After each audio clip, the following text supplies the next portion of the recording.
Hello, good evening, everyone. My name is Danielle Fair, and along with my co-chairs, Dan Ingram and Michelle Herron, we welcome you to the 2009 Milton S. Eisenhower Symposium. This year's symposium will examine the theme, A Transition Between Generations in a Changing America. As a new generation of leaders is emerging in our nation, we reflect on issues of national importance that shaped us and want to hear from those who can speak to the rise of a new set of ideas and ideals. Following the discussion tonight, there will be a brief question-and-answer session. As you can see, there's 2 microphones in each aisle. If you can form a single line behind them, we will try and get in as many questions as possible. Afterwards, we will then proceed up to the clipper room upstairs, where there will be a short meet and greet. Please take this time to silence your cell phones, and please no flash photography. It is now my pleasure to introduce Michael Steele, the chairman of the Republican National Committee and a Hopkins alumni, and Congressman Schock, Republican from Illinois. The discussion will be moderated by ScheinGate, Professor of Political Science. So welcome. Hey, guys.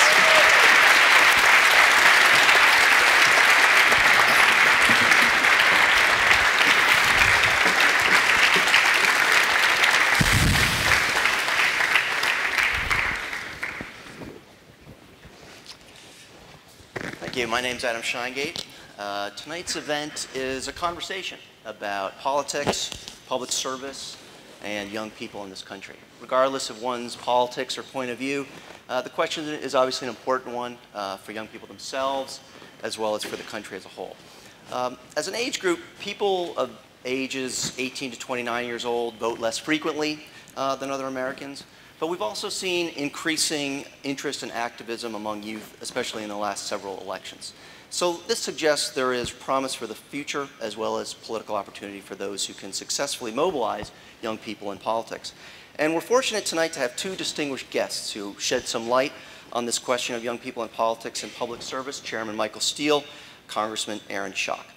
Tonight's discussion will focus on 3 themes. We'll begin with a discussion of how to reach young people through politics, consider what opportunities new technologies and new media may present in pursuing this goal. Then we'll look at some issues facing the country, ask how these issues affect young people, as well as how we can engage them in these issues. And then finally, we'll think about the future and how best to get young people to consider a life of public service. Again, this is a conversation. We appreciate you joining us and our guests in this conversation. So, Chairman Steele. Thank you. Thank you. How's everyone doing? You're looking good from up here. I have not been on this stage in 28 years. I was last here on this stage as a, well, actually, I was here as Lieutenant Governor to talk to a group of high schoolers who were about to matriculate into Hopkins. And before that, I played Harold Hill in The Music Man. How scary is that? I had hair. I was thinner. Yeah, okay.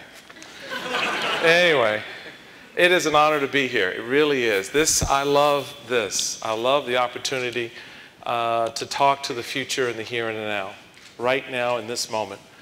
Because a lot of what you're going to hear tonight, whether we're talking issues, whether we're talking strategies, whether we're talking activism, is centered around you. It is important to make sure everyone understands that this isn't about stuff down the road 10 years from now or 20 years or whenever you graduate and settle down and do whatever. It's what you can do right now. And I think you saw a lot of that begin to unfold, the possibilities begin to unfold last year, when you saw an unprecedented increase in the number of young people who got active, who got involved, who made a commitment. It didn't matter where you were on the spectrum so much in the beginning. That there was something that was sparked in the country that ignited a passion in generation, whatever the number they give you now. What is it, 10, 12, 40, whatever? It's crazy. It's people who are between a certain age doing stuff right now, 18 to 35, 18 to 27, whatever the numbers are. But the reality of it is, there was activism on college campuses. There were activism in workplaces around the country where young people would gather around water coolers and talk about President Obama, then candidate Obama, talk about the party, talk about McCain, talk about the primaries. So that political activism was awakened. And that political activism, I think, has led to a lot of other things that are going to be important for your generation to grapple with. The economy. Healthcare obviously is an issue. The issues of war and peace. Also, what your role and involvement is. You're no longer just spectators. You are actually engaged, whether you want to be or not. Because a lot of what's happening right now, and the member here can talk to you and tell you in greater detail what that means when we talk in generic terms about, you know, $1 trillion healthcare bill. When they talk about the environment, when they talk about our relationships with China and the Middle East, the state of Israel. All these things now are coming, washing up to your feet, and you're beginning to wade into it, whether you'd like to or not. And that's exciting from my perspective as the chairman of the opposition party, if you will, and the chairman of a national party that had lost its way, forgotten how to lead, how to engage, did not recognize what was about to come in terms of the involvement of young people. So this discussion tonight is about you and how you can take that activism, however you define it, whether it's social, whether it's political, whatever it is for you, and turn it into something that's going to be long-term and long-lasting, that's going to have an impact on the country, and that's important. Thank you. Congressman. Thank you. Well, thank you for the invitation to be here, and it's an honor and privilege to be with my party's chairman here on stage, and with all of you who look more like me than most of the people I just left about an hour ago when we got done with votes in the Capitol. My ascension into political life was not something that I would have speculated a decade ago. I come from a family who, while they are voters, are not political activists by nature.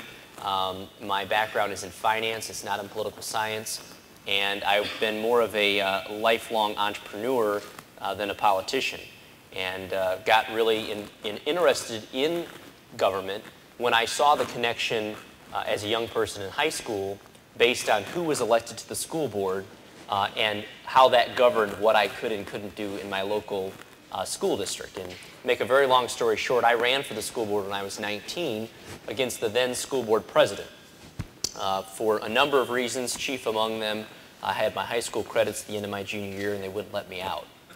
And so I then began to understand who the board was, what their policies were, and how that directly affected me. And I decided that I was going to step up to the call of service and that we needed some diversity on that school board. And I have found throughout my short political life that oftentimes when political pundits and the media focus on diversity, it's in black and white, it's in male and female, but oftentimes where we lack the greatest diversity in government is age.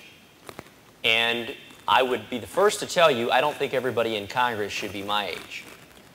But I also don't think that the overwhelming majority should be in their 60s and 70s either. And I would submit to you that people who are in our age group look at life, look at policies, and look at the decisions before government far differently than someone who is much later in life. And that when you get too much of one thing in government, whether it be old white men or young women or black or white, you name it, you get skewed government. And for too long at all levels of government, whether it's your city councils and county boards or school boards, or whether you're state legislative or U.S. Senate or state Senate candidacies, I would submit to you that where we have lacked really in diversity is with young people. You know, we have a lot of caucuses in Congress. There's the Trade Caucus and the Hispanic Caucus and the African American Caucus. Well, the caucus of 20-year-olds is pretty lonely. and you know, we talk about the underrepresented demographic in America, and I often joke with my colleagues that I represent the most underrepresented demographic in America because I represent a pretty large demographic in the country, and I'm the only one. Again, not that everything I look at or everything we vote on is through the prism of someone who's younger, but obviously our view on life is different. And as the chairman mentioned, so much of what's happening today in our world whether it be at the federal level or whether it even be in your local units of government, you are going to be living with for the longest, whether it's health care, whether it's foreign policy, whether it's the deficits that are created. That is your money and maybe even your unborn children and grandchildren's money. And so it behooves you to get involved, to pay attention, and whether you run for office yourself or not, whether you get involved with a political campaign or not, being registered and voting and holding those you elect accountable is part and parcel, I believe, to being a good citizen. Certainly as not only the youngest member of Congress, but also a Republican, I feel an added responsibility to help rebuild my party, to help put a new face on the party, as the chairman has been doing on the national level. I come from a blue state. The state happens to be Illinois. I served in the state legislature, a place that the president came from a few years ago. And needless to say, in Illinois, we're not only blue, but we're rather corrupt. And so we've got a lot of work to do in my state to not only win over folks to my party, but also, I think, to instill the faith of the voters back in the political system and in those who they elect. And so I'm committed to doing that not only in my own geographic area that I represent. I'm very outspoken in our conference among Republican members of Congress that I serve with about the need to get out on college campuses, about the need to engage young people, and I know we're going to get into that later here tonight. But step one of getting anyone's vote is showing them the respect of asking for it and showing them the respect of showing up and showing that they matter. And so I appreciate each one of you being here tonight for your interest in these issues and hopefully at some point joining our party. Thank you. Thank you. That's a great place to start. That was very nice. Thank you. That was a great place to start. And again, picking up on that is this engagement. And I want to start, as a political scientist, it's hard for me not to start with some numbers. But as far as 18 to 29-year-olds, a year ago, they voted heavily for President Obama, about 66 to 34. It was his largest margin among any demographic group. This week's elections in Virginia and New Jersey were a bit mixed. In Virginia, young people 18 to 29, 54% voted for the Republican candidate who won, obviously. In New Jersey, 57 voted for the Democrat, Corzine, who lost. Actually, that was the only demographic group he won in that election. More broadly, though, as you alluded to, young people, although they may tend to identify a little bit more as Democrats than Republicans, the largest group by far of young people, that is this 18 to 29-year-old group, identify themselves as independents. So the question then is, as you both alluded to, how do we engage young people? And so I want to begin with you, Chairman Steele, in particular. How does the Republican Party view the question of youth voting and engaging young people? And more specifically, what kinds of things do you think your party can do to reach out to them more effectively now and in the future? Well, I think they view it the same way they view the black vote. Let's have a cocktail party, invite some folks over, put our picture together, put our arms around them, take the picture, and send them home. And that has been the style in the past. I know as my first foray, I grew up in Washington, D.C. I'm a native Washingtonian. You haven't lived until you've tried to be a black Roman Catholic conservative Republican from Washington, D.C. Life doesn't get any sweeter than that. Until, of course, you move to Maryland. And you think, oh, gee, there's a party structure here. I'll get involved. In Maryland, you know, Republicans do well. Oh, yeah, we do. Yeah, I'll tell you about my race for lieutenant governor someday in the U.S. Senate. But the reality of it is the party has always had this approach to groups that is an unfortunate mindset.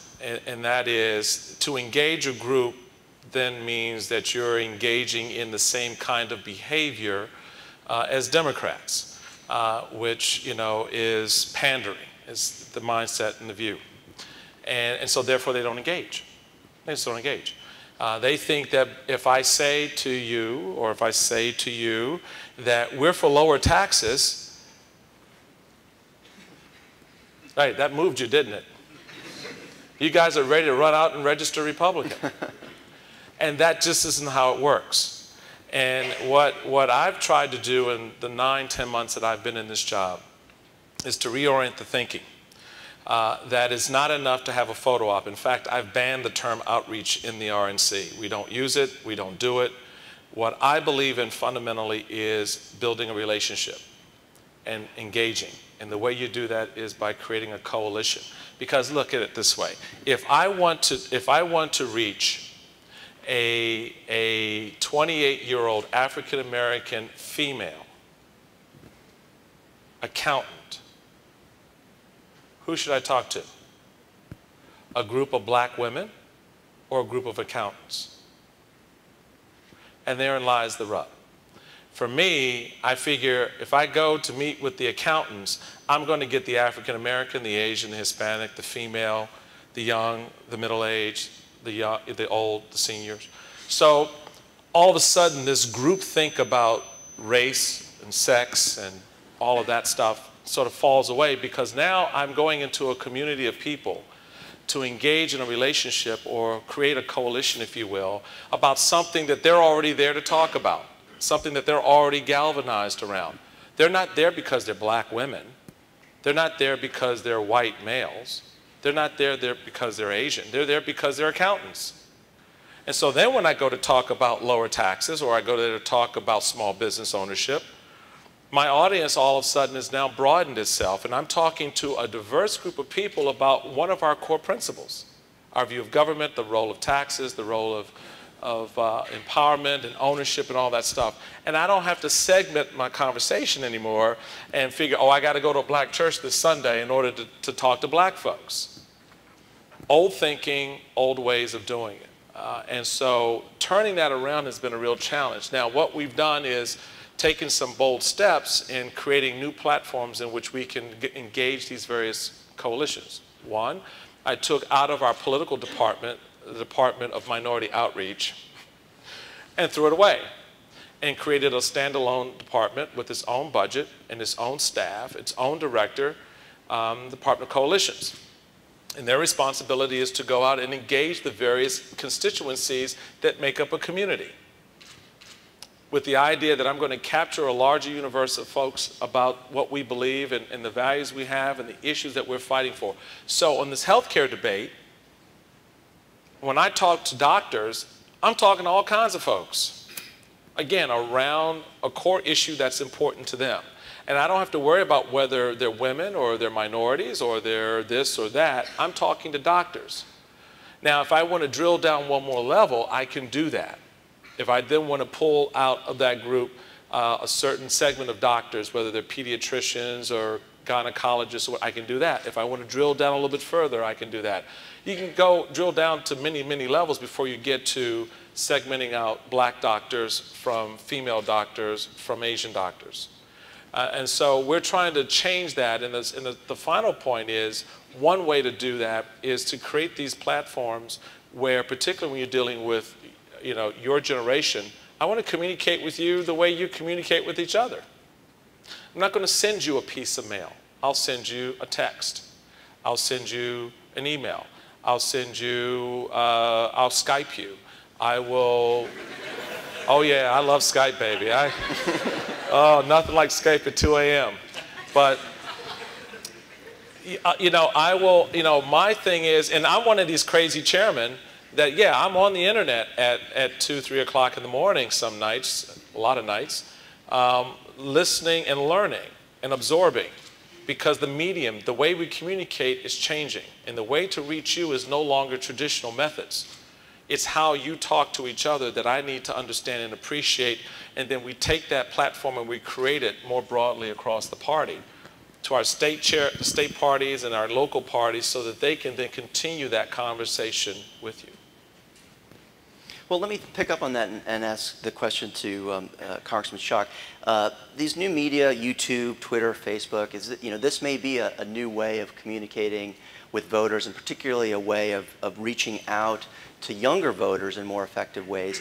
And obviously we can see the advantages of that. But the question that I want to pose first to Congressman Schock is, what are the pitfalls, or perhaps even the dangers, of this new form of social media? Or what mistakes do you think politicians need to be careful to avoid in using these technologies? Well, first, let me start by saying I agree with everything the chairman just said about the fact that in order to reach young people, you got to have a message that resonates with everyone.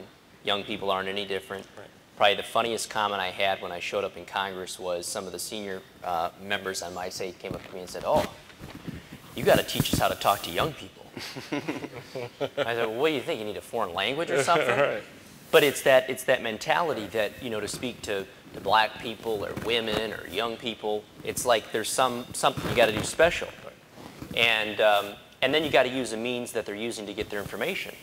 And for young people, oftentimes that's something different. There's not a huge prevalence of local newspaper subscriptions usually at the college campuses. So, you know, you do a news conference, you think you're getting your message out, and nobody's listening to you. So, to your question about, what was your question? Well, what are the dangers? What are the risks of these new media? Well, I mean, first of all, to be very candid with you, I think one of the risks for politicians or elected officials or candidates with new media is new media by nature is candid. You know, Twitter, Facebook, and so, you know, when you do a news conference or you're on stage, you're somewhat vulnerable, and what you say can and will be used against you. And I know some of my colleagues have had issues with that new media. You know, they're you know, tweeting away, and they don't realize that what they tweeted, you know, 2 months ago can and will be used against them. So, I mean, it needs to be used. It is a very, very effective tool of not only, I mean, yes, young people. Again, we have to be careful to suggest that only young people are the ones that use this technology. Right. I think our senior citizen population, at least in my district, is one of the fastest growing users of email because they're home, they're getting tech savvy, and they've got a lot of time. And so, you know, they're online, they're visiting my website, and so the notion that, you know, our websites and our online media is targeted to younger people, we can't lose sight of the fact that all people are using these new forms of media. Yes, younger people are using more of it because they're more in touch with the latest, greatest inventions, but making sure that the message is relevant on those mediums, that you're not just talking for the sake of talking, and you make sure that your speak doesn't get you in trouble. Yeah, that's a very good point. I mean, we've already seen examples of the tweet problem in the healthcare discussion. We saw the problem of tweeting by elected officials and non-elected officials, those who are political figures, during the Supreme Court hearings with Sotomayor, where people, you know, are expressing themselves very freely.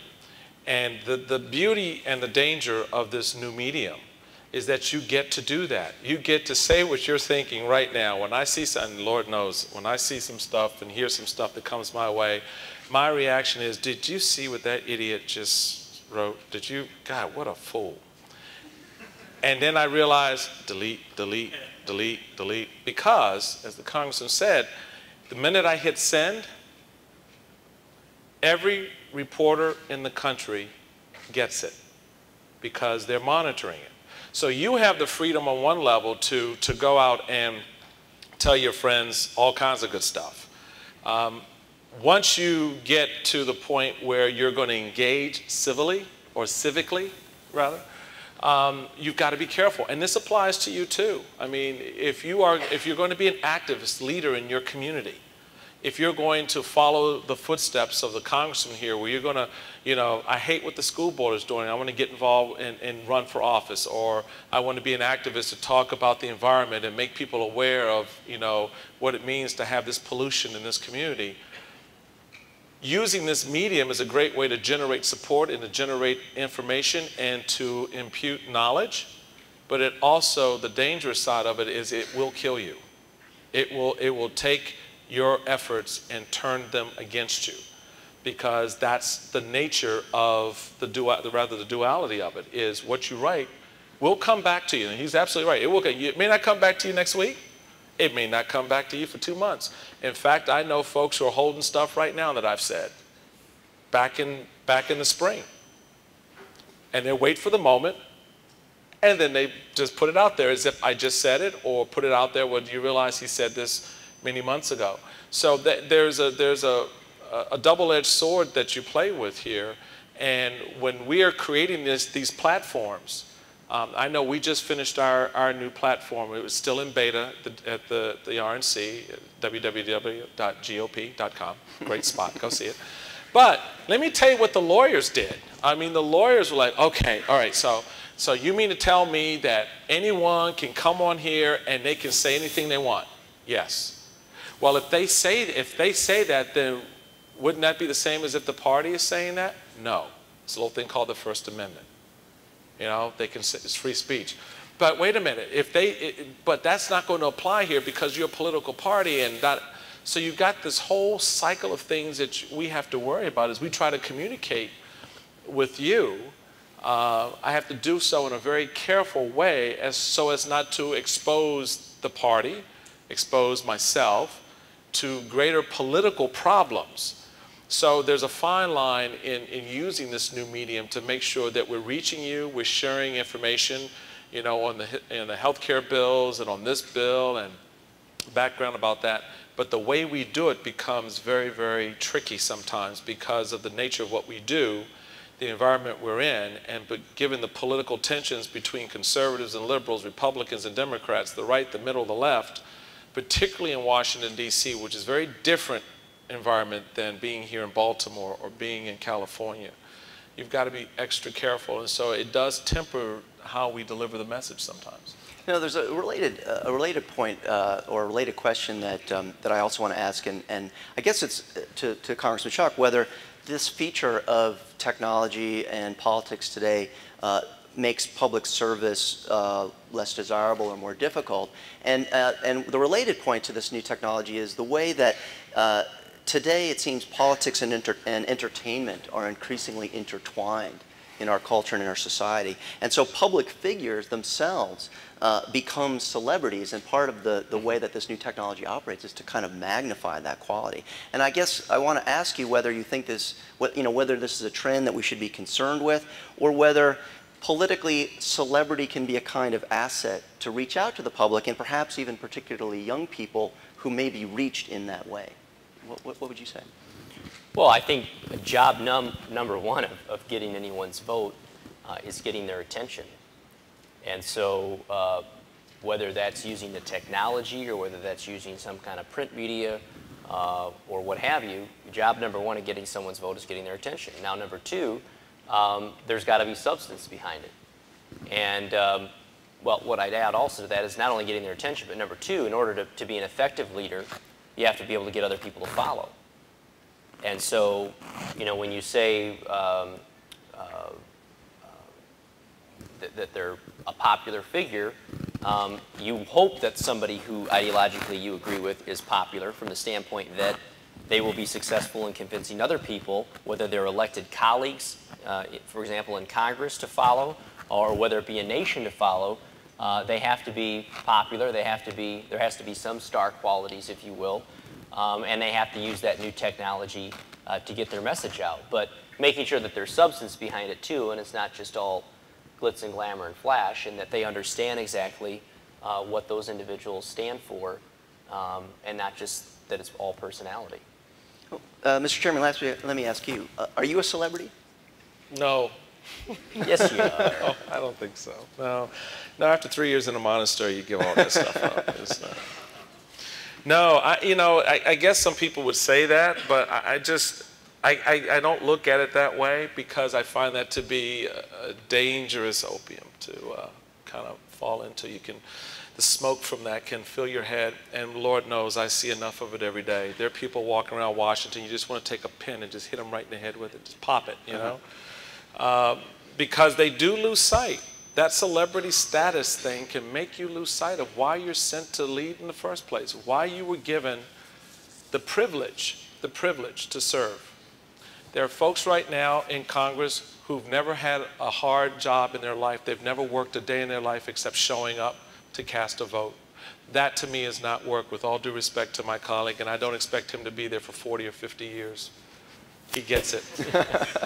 He understands it. But there are those who have been, and they've never had to put their name on the front of a paycheck, so they don't know what it's like to run a small business.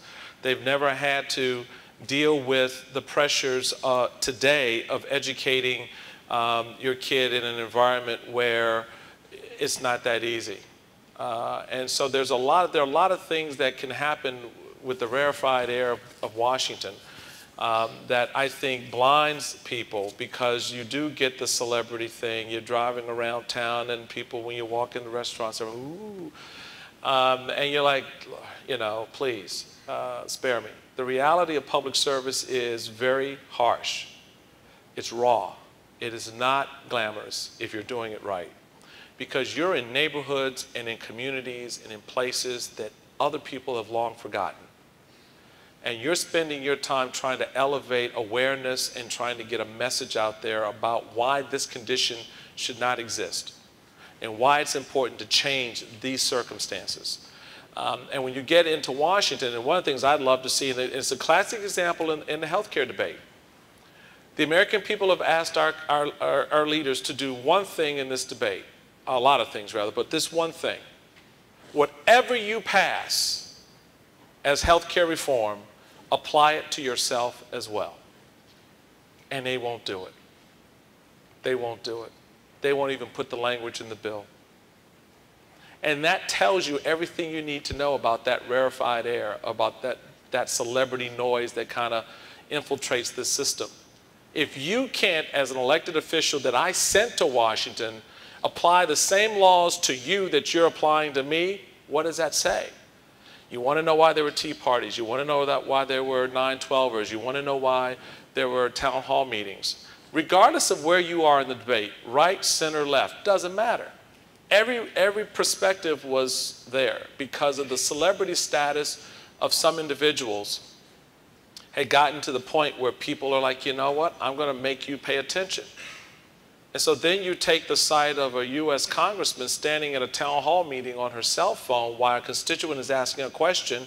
Again, it sends the kind of message to voters out there that these guys and gals have lost touch. And so you try to, in your leadership, keep as grounded as possible and stay as far away from the noise of celebrity as possible. And it's tough. It really is tough to do, because there are a lot of influences that come your way. There are a lot of perks with the job. There are a lot of people that you meet that are really cool and you get to hang out with. But at the end of the day, you're there because you sent them.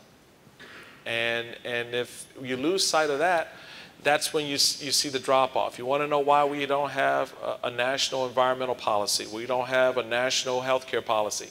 We don't have a national energy policy. It's because all these influences now got stirred up in the mix.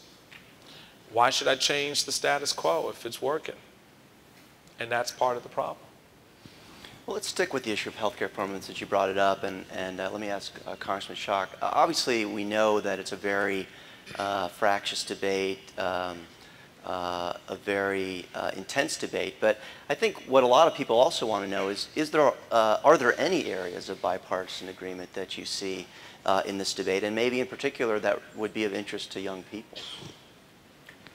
Well, if there's one thing I know about young people, it's that young people like choices. This is a YouTube, MySpace, Facebook generation. I mean, if you go to Starbucks, you probably don't order the same thing every time you go. And that's different than my parents' or grandparents' generation. And so one thing I know about young people when they talk about healthcare is, hey, don't tell me what I'm going to have. I want to choose what I'm going to have. And I think that's where I start out the debate when I'm talking to young people, and all people actually. Again, we get back to the chairman's point, which is this isn't just young people, it's all people want choices, but obviously young people especially, the upcoming, the newer generation, if you will, especially are used to a lot of choices. And so the issue of healthcare starts there, that they want choices. They don't want one size fits all. They don't want wholly a government-run program. And that is where you get back to the real rub back in Congress, is that many of the reforms that we talk about whether it's competition across state lines for insurance companies, making them compete for business across state lines. That's now in the Democrats' proposal that's before Congress now, that wasn't before. There are some things that have made their way in there, but the real reason why I haven't heard any of my Republican colleagues stand up and say, I'm going to vote for this bill, is because of the exchange, the public option, however you want to label it, but basically this establishment of another government-run program which will reimburse at arbitrarily low rates, like Medicare and Medicaid, which if you talk to hospitals and you talk to physicians, those rates are below what they need to make a profit. And so what happens is they cost shift. And so if you're on a private health care plan, whether you buy it yourself or whether it's provided by an employer, you're paying not only for your health care, but for, yes, those who are uninsured, but also those underinsured, those people who have a plan, Medicare, Medicaid, that don't reimburse at the true cost of their care. And so, for example, myself, I can't speak for all my colleagues, but my position is I can't support a bill that's only going to exacerbate the private insurance market. 80% of Americans who have insurance that like it, that want to keep it, you've heard the president start out all his talks with that statement. If you like your health insurance, you can keep it. I find it disingenuous only because if it's employer provided and your employer gets taxed to pay for a public plan, and then your employer decides, you know what, if I got to pay a tax, you're going on the public plan, then you don't have a choice to keep your employer provided health care. So choice is number one that I think all people universally want in life, whether it's buying a cup of coffee or whether it's choosing their health care, and making sure that people can get access to care that don't. There's common ground. You asked whether there's common ground. The president talks about 80% in his joint session of Congress speech. You heard him say, 80% of what I want, we can all agree on. I'm not sure it's 80%. But obviously, there's common ground that we can agree on. And what I would suggest is, if the majority would have put forward a bill that was whatever percent it is that we all agree on, we could have passed this months ago. And we could then see what kind of reforms that would have on making health care affordable. And if 6 months or a year or 2 years from now, it hasn't done the job that everybody thinks it's going to do, you can come back. But to come from a 1,000-page bill in August to a 1,900-page a month ago, or a month later, I think is moving in the wrong direction for what most people want when it comes to government's involvement in their health care. Let me just ask a brief follow-up also because it's a particular issue that would be of interest to this audience. But one of the proposals that's actually in both the House and the Senate versions of healthcare legislation is to increase the age that children would be able to stay on their parents' health insurance after they graduate from college, moving it to something like 25 or 26, so that they don't lose coverage right as they are no longer students and fall into this gap. Is that something you would support? Absolutely. Before he answers that, can I just say the general consensus among most parents is that once you do graduation, we're done.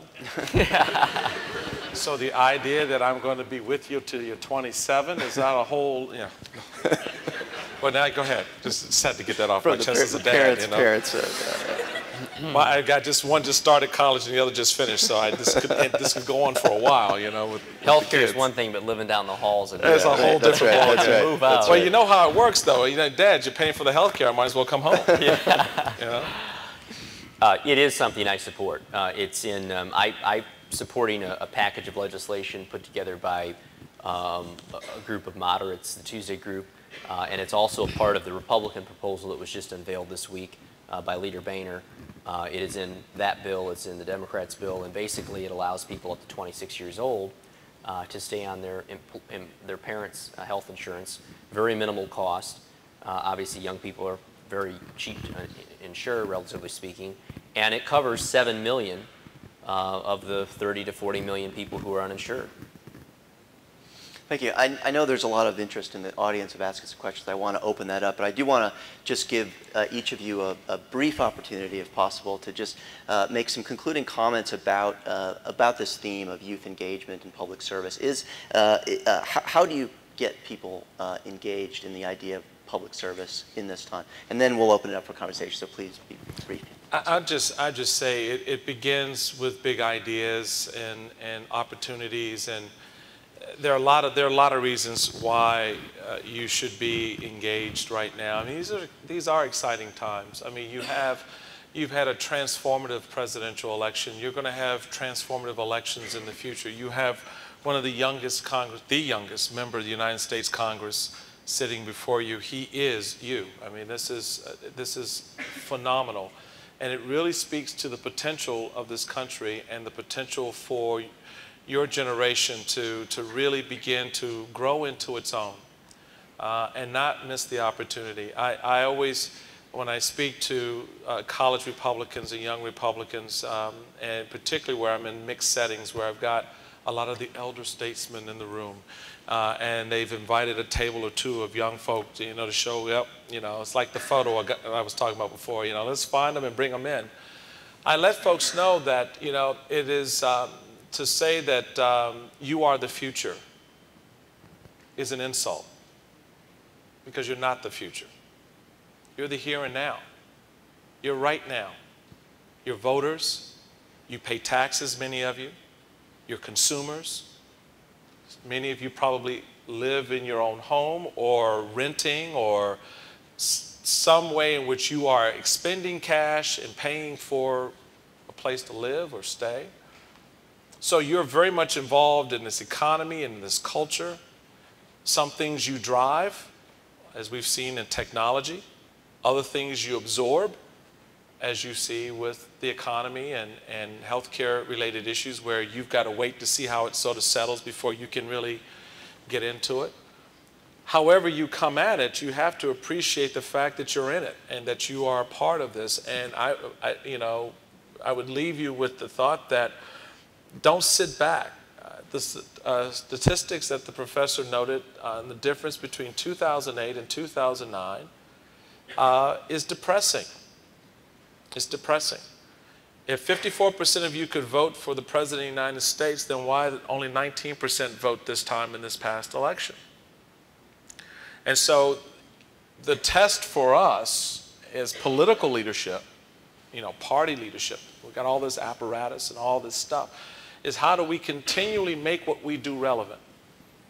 And we can't do that without your input and your influence, because I don't know. I wish I were 22 again, at least the hair, but I'm not there. So how do I make this relevant for you? That's the only way this works. You've got to engage in some way in which you say to me as the leadership of the party, you say if you're a Democrat to the leadership of the Democrat Party, and if you're an independent, you say to the leadership of both parties. This is what I'm looking for, and this is how I want to engage. Can you do that? And then watch and see what happens. But you have the ability to drive this a lot more than you may think. You saw a glimmer of it last year. Barack Obama excited this generation. It got them thinking. Whether you agreed philosophically or not was not the point. You were beginning to get engaged, and you turned that engagement into activism by going out and voting and doing rallies and all kinds of good stuff. My charge is don't let that drop off, because if you do, you miss an enormous opportunity to shape the direction of the country. Congressman Schock. What more do you say? No, it's just... The question is, how do you get young people involved? Well, look, I mean, we've been talking about it. You have to have a relevant message, and young people have to see the connection between them and what's going on. They've got to see value in their behavior, whether it's registering to vote, whether it's showing up and voting, whether it's working for an elected official. And so to the degree we in government and those who are there presently can show what we're working on, or the policies that are before us, or the issues of the day, how they're going to directly impact the next generation or this generation or a certain demographic, is to the degree I think they become engaged and they see the connection and they care about who's elected in that position and how they're voting and what bills and programs are being started or passed. And so it's why I've spent a lot of time in high schools talking to kids about the importance of not just registering to vote, but paying attention to who they're voting for and what's important to them. And to the degree people start reading the newspaper or going online or paying attention to current events is step one. And then obviously people begin to formulate what their belief system is, what's most important to them. I can assure you that regardless of your party affiliation or who you vote for, you're not going to agree with them every time. But most people understand that and respect that they want someone that's going to represent them at least a majority of the time. And so again, having as candidates, as a party, a message that's relevant to the generation and also a message that's communicated on airwaves or technology that they're using is job one of getting people engaged. Thank you. Well, before we open up to questions, I would like everybody to join me in thanking our guests for such an enlightening and engaging discussion. Thank you.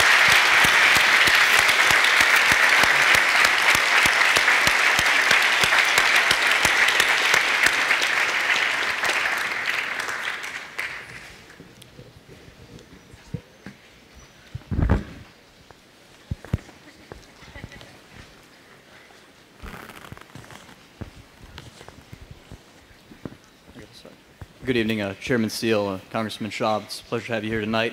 I'm actually, my name's Micah Stav. I'm with a small representation from the College Republicans of Loyola University up the street, many of whom are Maryland residents. We're all very active in the Maryland Republican Party.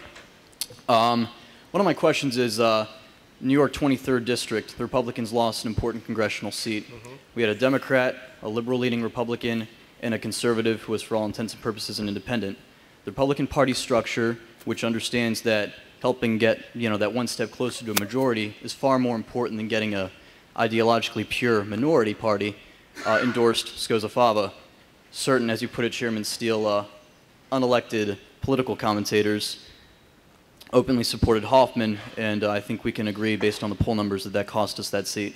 So my question is, how is the Republican Party planning on moving forward, knowing that we have many Rush Limbaughs and Sarah Palins out there who are influencing the decisions of Americans towards supporting people who may be ideologically more pure in their minds, but aren't necessarily going to help advance the Republican Party and ultimately conservatism in the United States? Could I add something to that question? Yeah, sure. Actually, which is, it gets back to this question of technology as well, which is one of the things that we saw in that race was the way that Facebook and other technology would enable a small group of voters in a particular district to challenge the party leadership, the party organization in that part of New York. So, in addition to the question, which is a very good one, does it make your job more difficult? Do these technologies make your job more difficult in this kind of example? Technology wasn't my problem there. Trust me, that was not my problem. Oh man, if I knew the answer to that question. I'm a very honest, I get myself in trouble because I probably am too honest and too straightforward. And in Washington, people like you to give politically correct answers, but I'm not. Because the reality of it here is that this was one of the biggest cluster you-know-whats we've seen in a long, long time politically.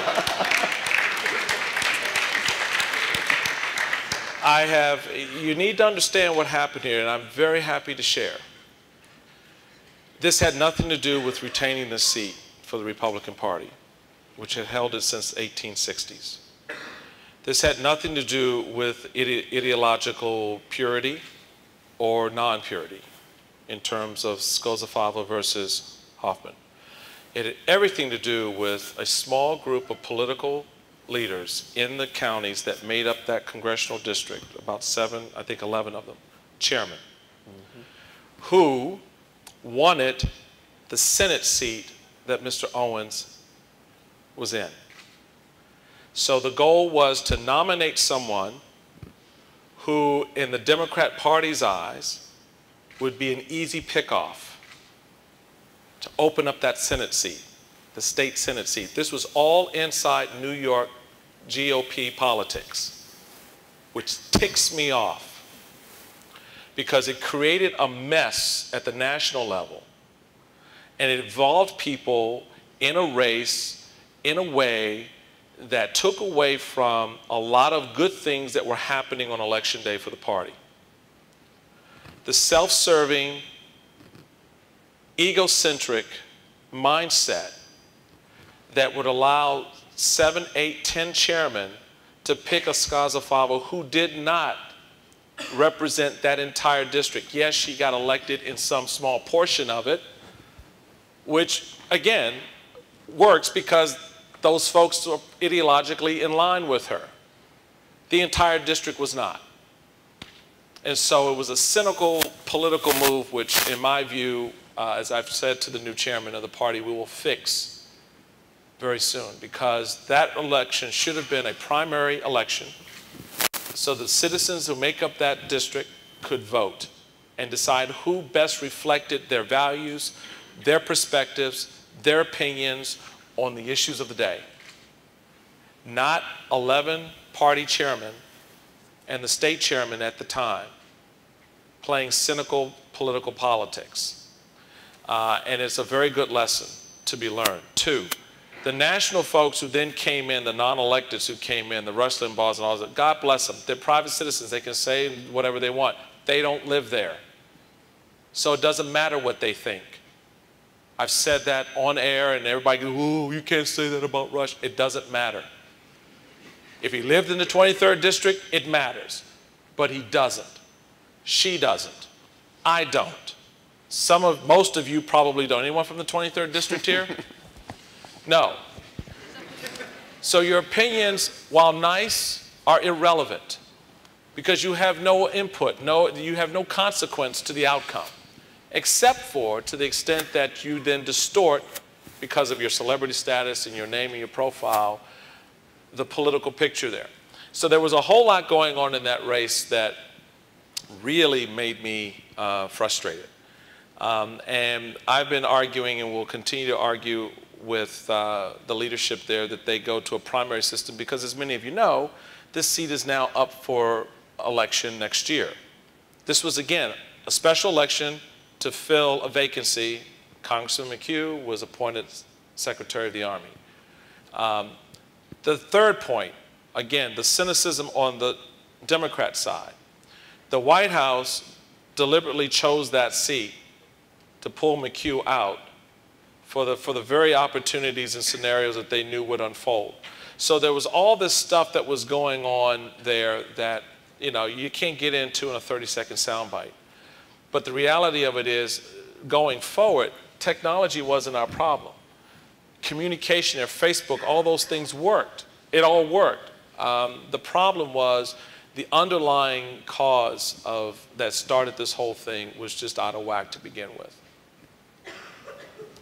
Chairman Steele, you'd mentioned coalitions over outreaches, and perhaps there are coalitions formed with Republican groups on college campuses, but I'm wondering if that is perhaps too late, if there needs to be a more direct outreach to high school students, and I am not sure that high school students are perhaps the best, you know, that we should be politicking at the high school level, but as I notice the activity groups that are on high school campuses, they are very liberal in their direction and focus on you make a huge point. You're absolutely right. Teenage Republicans, TARs, as we affectionately call them. I know. Don't you just love the acronyms? Yeah, it's a Washington thing. But you're absolutely right in your point. We should be engaging generationally at the next level. I made the conscious decision to join the Republican Party in the summer of 1976, when I was 17 years old, and I would turn 18 before the election. So the fall election, the Carter election was my first one. And my mother had encouraged me to make up my own mind to, you know, choose whichever party I wanted. Now, I didn't have all the influences. Again, I grew up in D.C. There was only one party in town. So I didn't have all these other influences that would help me make an independent decision, except for my mother, who said, don't be a Democrat because I am. Don't follow the Democrat way if that's not where you are. But of course, when I went to her and said, Mom, I decided to join the GOP, she was like, Lord, baby, why'd you want to do that? So, you know, that's a double-edged sword. But the point was that, you know, then we didn't have that network that we have now to go to high school campuses and talk to this generation of high schoolers in their freshman year through their senior year about political activism and thinking politically, because the Democrats do it. They do it. I mean, I have friends who would argue they have access to the teachers' unions to do it. However you look at it, they are much more sophisticated and have been in the past at doing those types of things than we have, and we're looking to turn, and we are turning those things around.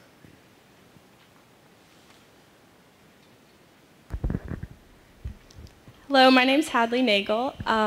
You're the youngest congressman, and I'm the youngest lobbyist. I've been a registered lobbyist since I was 16, and I'm here to put you on the spot tonight to get your support behind Bill HR 992, which is to get a federally funded monument to James Madison. Barron Hill has sponsored the bill, and I've also met with Eric Cantor, who currently holds Madison's congressional seat. I'm on the Hill all the time, and I hope to be stopping by your office. Thank you. Wow. I love it, girl. Good stuff. Look forward to meeting with you. Good stuff. Congressman Schock and Chairman Steele, thank you for coming tonight. It's been a pleasure. The healthcare debate has taken much of the attention of Washington for the past few months, but one of the issues that I know much of my generation engages with is the issue of energy and the environment. And with the Waxman-Markey bill passing the House recently and the debate heading to the Senate, and also with the upcoming Copenhagen meetings, how do you feel that the Republican Party can engage my generation in what may be one of the major issues that a lot of people on college campuses throughout the country truly can support and get involved with? Well, look, it's an issue we have to be concerned with because we're going to be consuming energy more than people who are 2 and 3 times our age. And I think what I would submit to you is the big philosophical difference between the two parties is I truly believe we can get to energy independence through incentivizing what we want more of without taxing the heck out of what we want less of. And I would submit to you that the cap and trade bill that passed really does a lot to render coal and some of our more fossil fuel energy producers that we have presently out of existence and put our world at our country at a competitive disadvantage in the world without really producing a whole lot of new energy other than putting pressure on the ones that we're using right now to get our energy. The United States, after the last energy bill in the previous Congress was passed, became the largest wind energy producer in the world. In fact, in 2007, wind energy production went up 40% in 1 year. Now, wind energy is not the solution. It's not going to render us energy independent. My point is that we accomplish that simply by tax incentives and incentivizing behavior that we wanted more of without saying we're going to put everybody else out of business to build wind farms. There was a recent study that was just released that showed the United States being the most energy wealthy country in the world, having more oil than Russia and then even Saudi Arabia. And so as technologies have improved, I support us harvesting those energy sources that we have here in our country. I personally believe that if we help people understand the fact that by us not harvesting our energy and by relying on other people harvesting the energy, we're not being better world citizens, because I would argue that we do it much more environmentally friendly than many of our world partners that we're buying from. And I would also say that if global warming is a global problem, then it needs a global solution.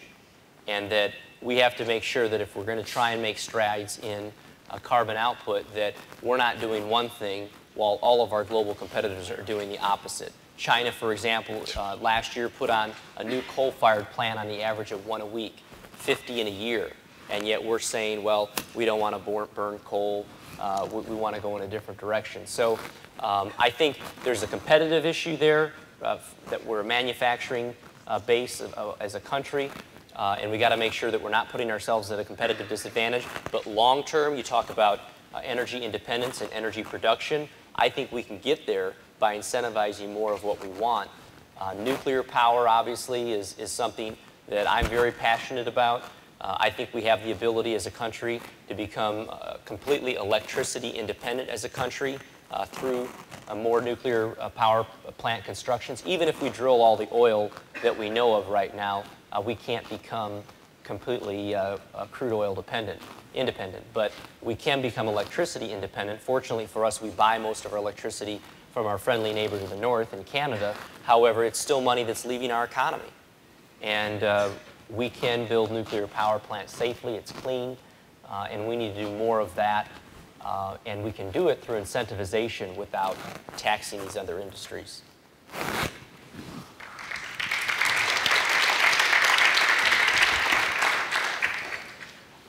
I'm a registered Democrat, but I'm from a red state, and I consider myself very moderate. And one of the things that worries me is the polarization that I see occurring on both sides of the aisle, of the move to the pole, to the extreme poles of each party. And one of the things you said, Congressman Schock, is you need to be relevant to people. And I'm wondering, Chairman Steele, you said that you were going to go after people who members of your party who cross the line on certain principles I'm wondering how you plan on being relevant to people like me who would certainly consider voting for Republicans someday if all of the more moderate options will be taken out in primary. It's a very good question. I'm glad you asked it, because I think you're referring to the story that was out today about my going after people. This is why I love my job, because I love the press.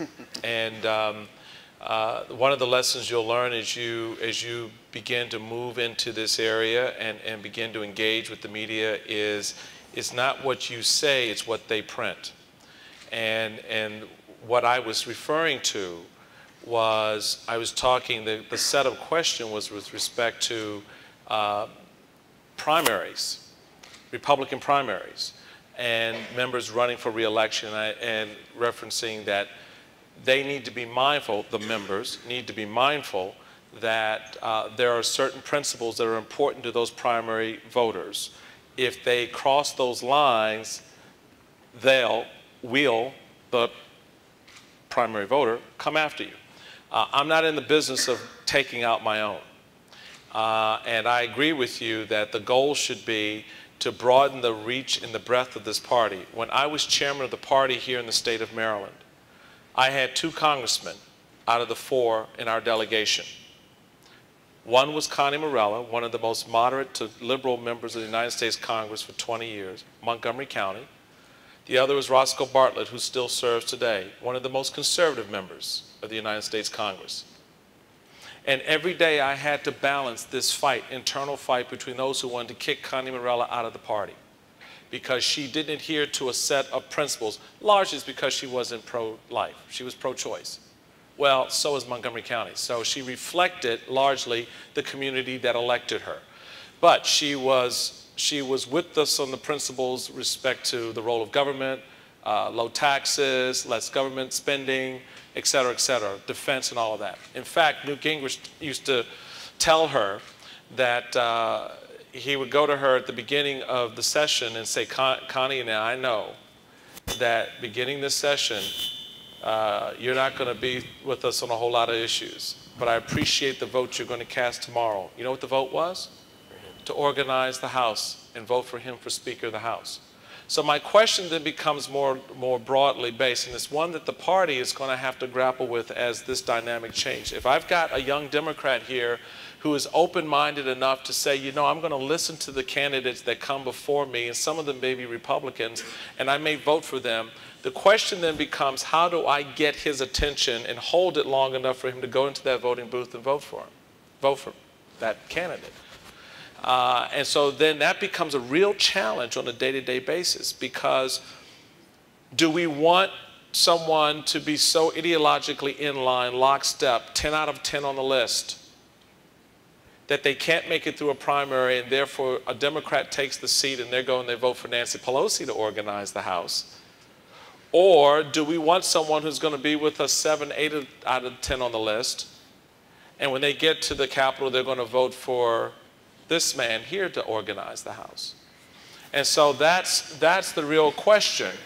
Don't tell them I did that, because I know it'll get you in trouble. You got enough trouble. You got enough trouble. But that's the real challenge that we have right now as a party. I'm into multiplication and addition, not division and subtraction, when it comes to bringing people to the table, recognizing that every footprint is different across the country.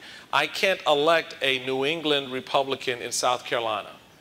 I can't elect a South Carolina Republican in Montgomery County, Maryland. But I can elect Republicans who grow up in that community, who reflect those values and those attributes that are important to those people. And that should be our goal. And then when they get to the Congress, they get to the state capitol, they get to the Assembly, all of that then becomes a broader reflection of who we are as Republicans. We're not this monolithic, hard right, ideologically rigid group of people. That's not what brought me into the party. And so, that dynamic is something that we have to grapple with every day, particularly coming on the heels of losing elections. People retrench and they want to, well, we lost because we weren't conservative enough. Oh, we lost because we were too conservative. And that's a balance for me.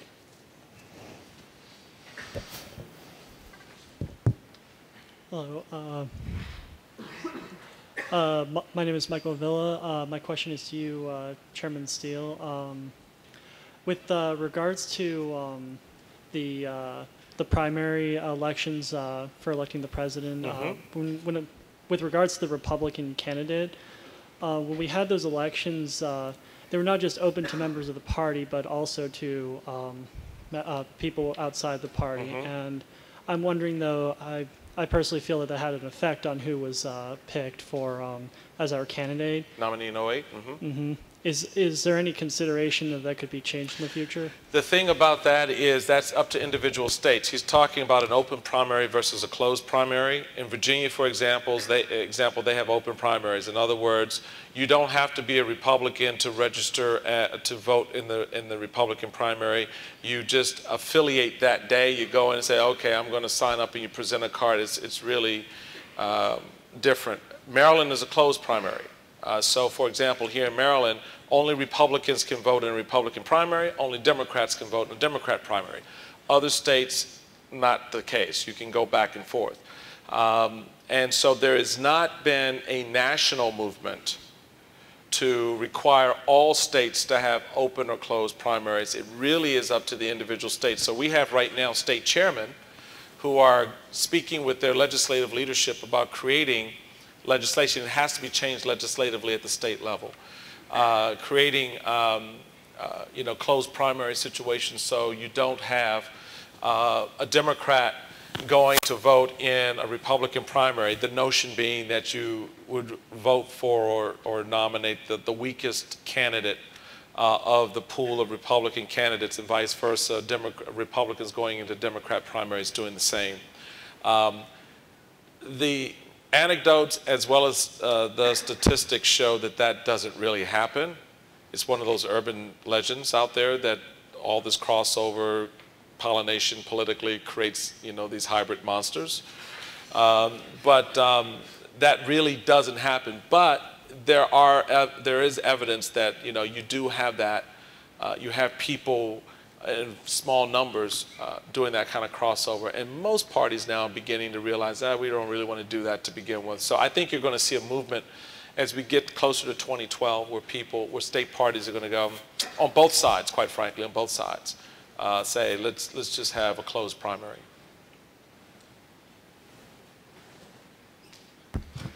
All right, this is to either one of you who cares to respond. This comes out of a primary concern that recently the healthcare debate has turned from a debate or a discussion into an argument with recalcitrant positions that no one is willing to alter. So I want to draw on the original discussion of the new forms of media in order to try and probe this. Is it possible that the current way that we're engaging the new media doesn't actually foster public debate, but rather tries to dumb it down and prevents young people such as myself from becoming involved in politics because we feel as though there is no room for actual discussion? If that is in fact the case, how does the Republican Party intend to alter its policies such that it uses new media to engage us in a more intelligent public discussion rather than argument? And then, if from that discussion you elicit new ideas and new claims from the youth, will you respond to those concerns? That's a good question. You want to take it first? Well, first of all, let me say question. this, because you hit on the fact that the healthcare debate has come down to more of a what you call it, a shouting match than a debate. I think part of that is not just like town halls, but part of that's what's happening in Congress.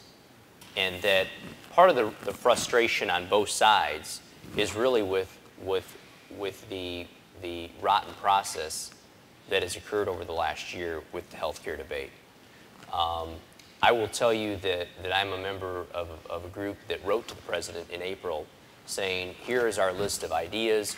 We want to meet with you. We want to talk about healthcare. We want to meet you halfway in April, and we've never had a meeting. This is, and I'm just giving you my perspective. I know I'm in the minority. I know I'm a freshman member, but people who are far senior than me on my side of the aisle have been completely shut out of the debate. And this coming after the heels of an election, which was framed on change, which was framed on the idea that we were going to force a higher debate, a bipartisan debate, where everyone was brought to the table, a majority would prevail, but that we would have an open discussion about what should happen on health care. That hasn't happened.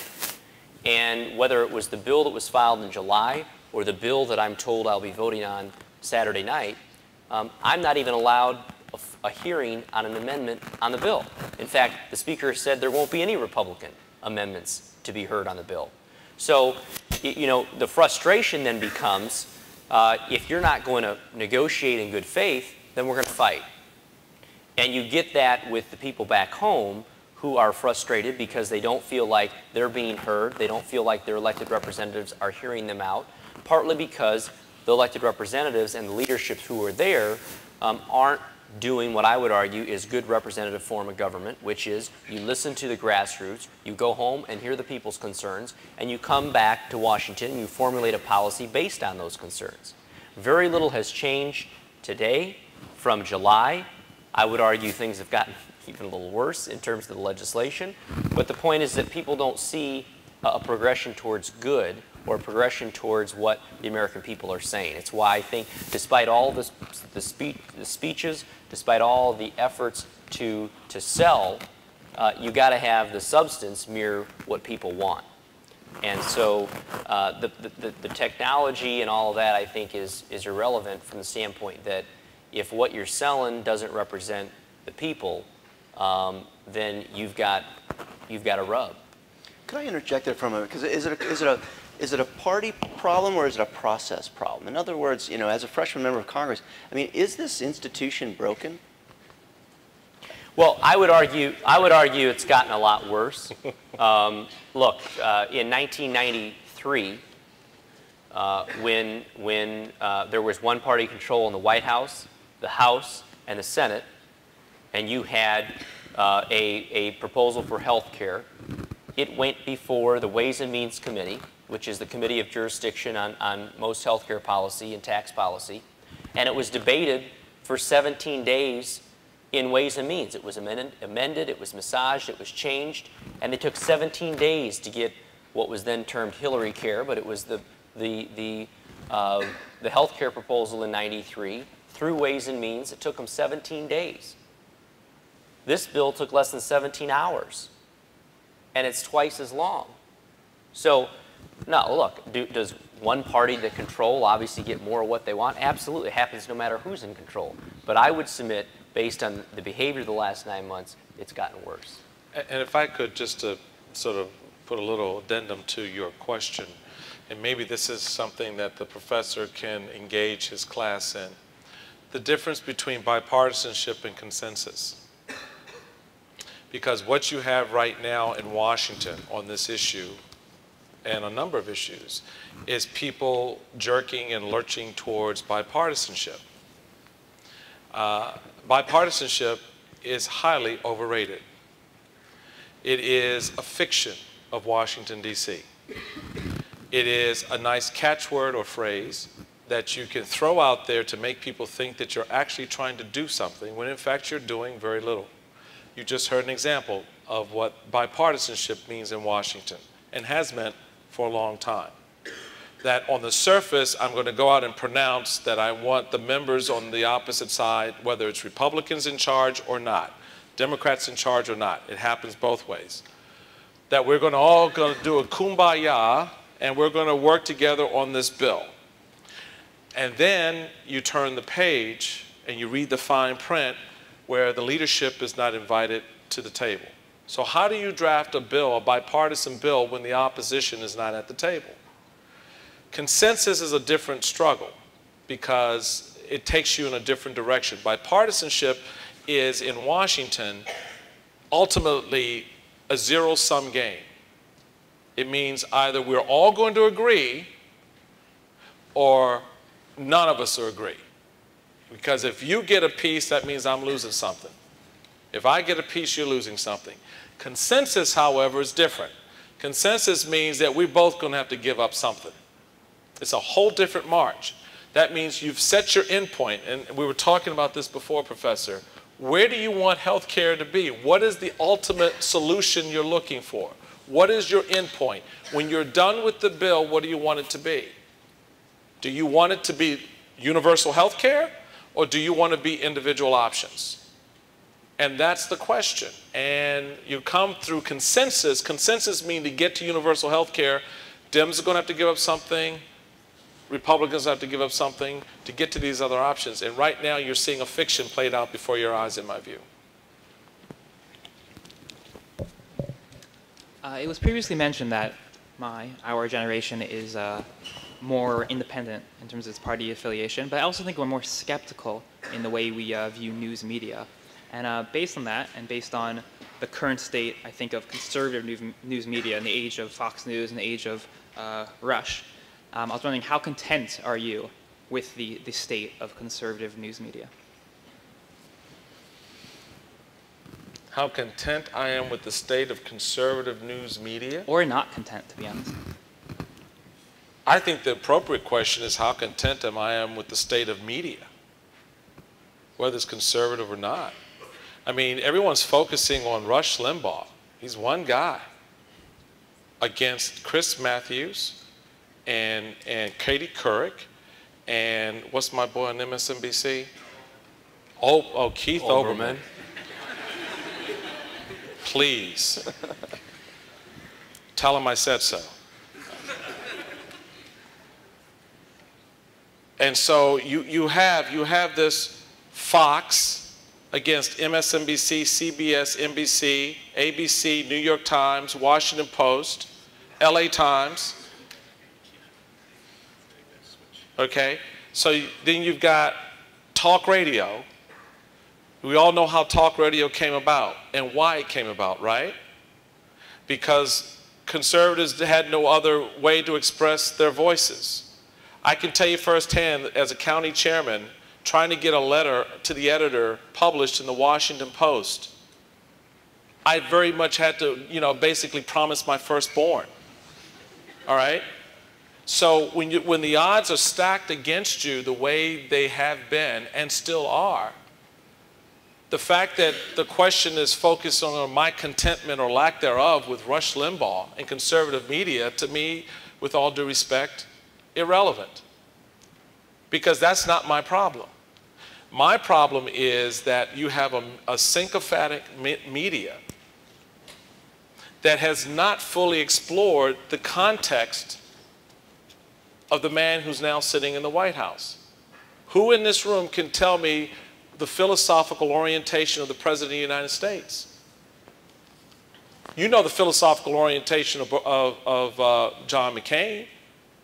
You know the philosophical orientation of George Bush. And anyone else who call it Sarah Palin. Can we hear Palin, people? I mean, the reality of it is the level of exploration into who they are and what they believe and what they stand for is endless. And yet when questions were raised in the campaign about the association of the then candidate with several individuals, some of whom were highly controversial, oh my God, no, you're racist. Oh my God, no, that's not relevant.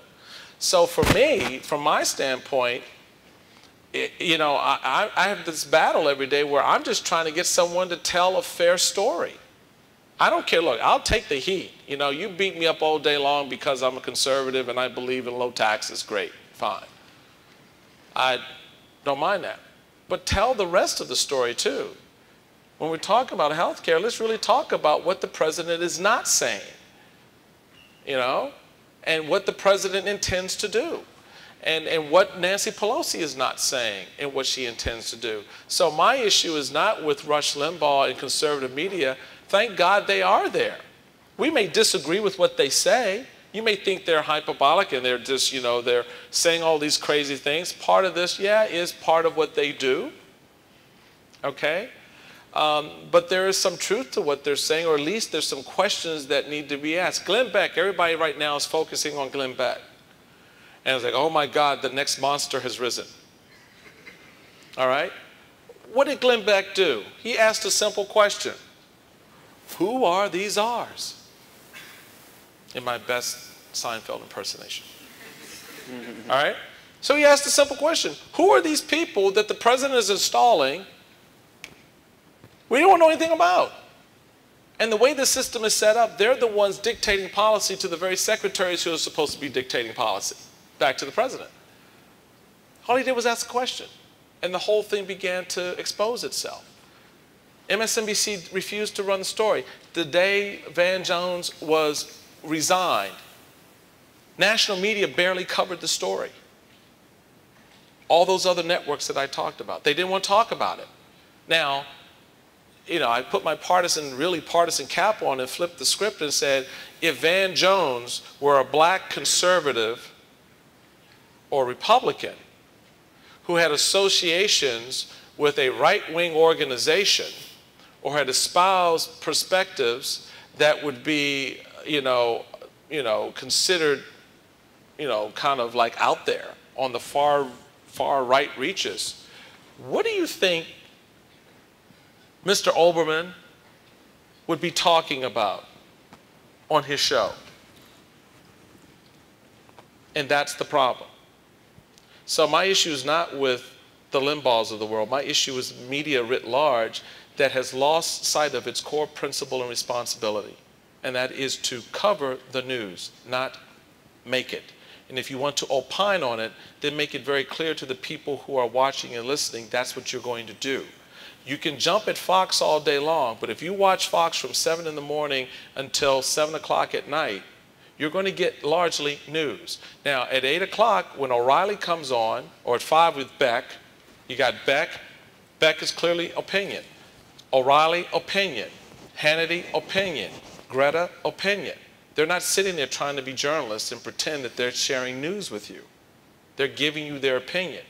Flip the script. Watch Olbermann or watch Matthews. I just did Matthews last night, and I would encourage all of you to go to YouTube and watch my little tete-a-tete with Mr. Matthews last night. It was fun.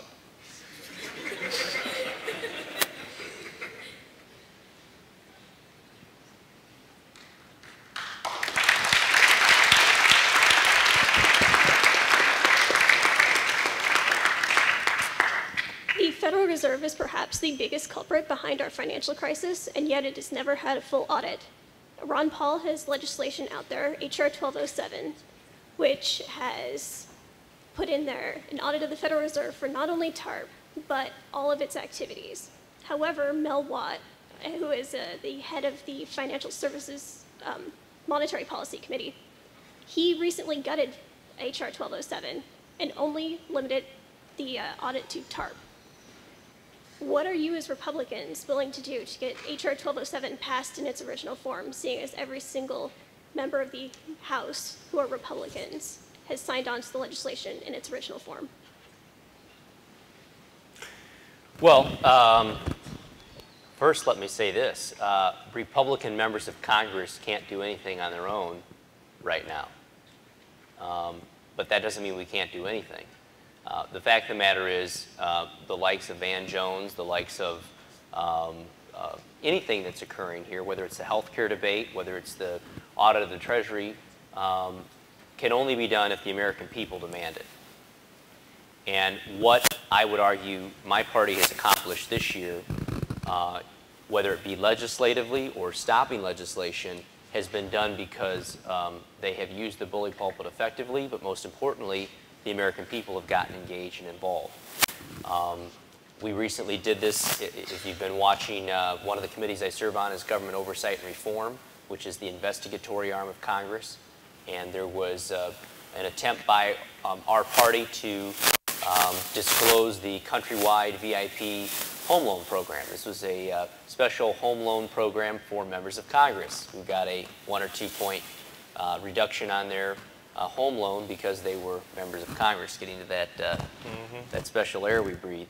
And unfortunately, there were members on both sides who took advantage of this program.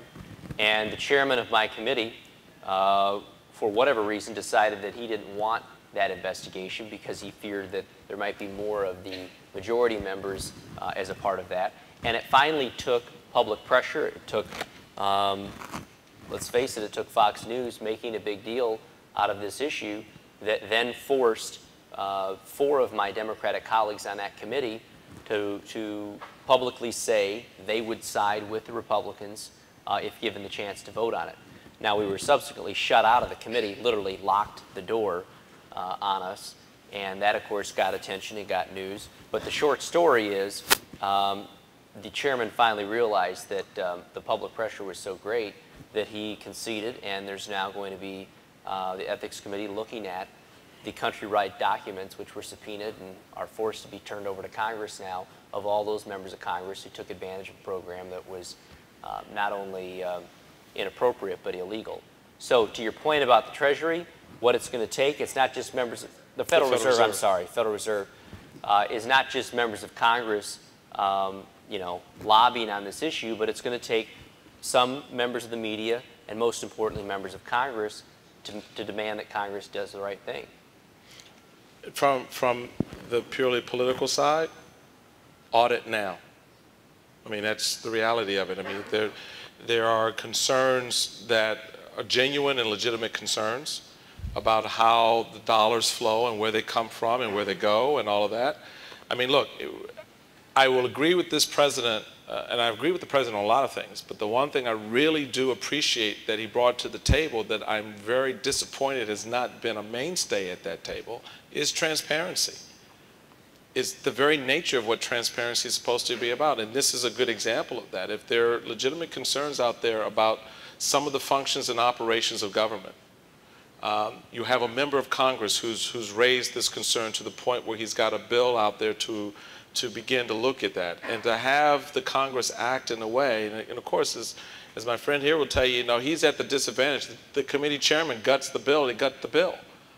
And the only thing he can do at that point is to go out and hold a press conference and say they gutted the bill.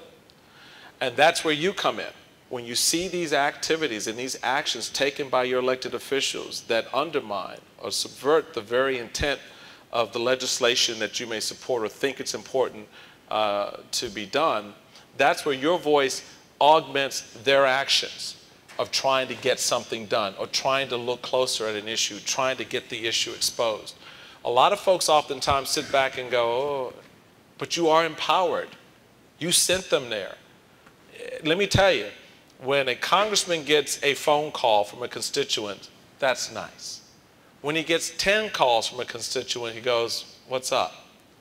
When he gets 50 phone calls from a constituent, his staff begins to panic. And anything beyond that, it's like Armageddon. Okay, we got to do something, batten down the hatches. And Reagan discovered that in the 80s. That's how he got around the press that wouldn't tell his story. That's why he got around a lot of folks who were trying to block and tackle, was he went to the people and said, this is what I'm trying to do. You either support it. If you support it, call them. And the same is true here. I think what you raise is an important issue. Clearly, a lot of Republicans in the Congress agree with Ron Paul on that. The fact that the bill has been gutted, oh yeah, we'll just look at the TARP. We won't look at the whole thing. Is something that I think it's important, particularly when you compound it with the level of debt that we're incurring. Who holds that debt right now, and the role of the Fed and all of that. I think it's a legitimate question, but the question now becomes for a member, what backup help can I get to put the pressure on the leadership in the committee, or the leadership as a whole, Nancy Pelosi and Steny Hoyer, to actually address the concerns of the people.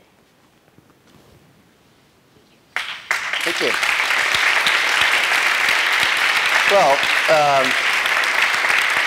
I guess in terms of if we've learned one thing is the House decides without deliberating, and I guess maybe the Senate deliberates without deciding, and that's the system we have. But beyond that, I do want to say how grateful we are for our guests and particularly our candor and enlightened discussion that we've had. So I appreciate that very much, and thank you. Thank you. Good stuff. Thanks very much. Good to be here. Thank you. Very much enjoyed it.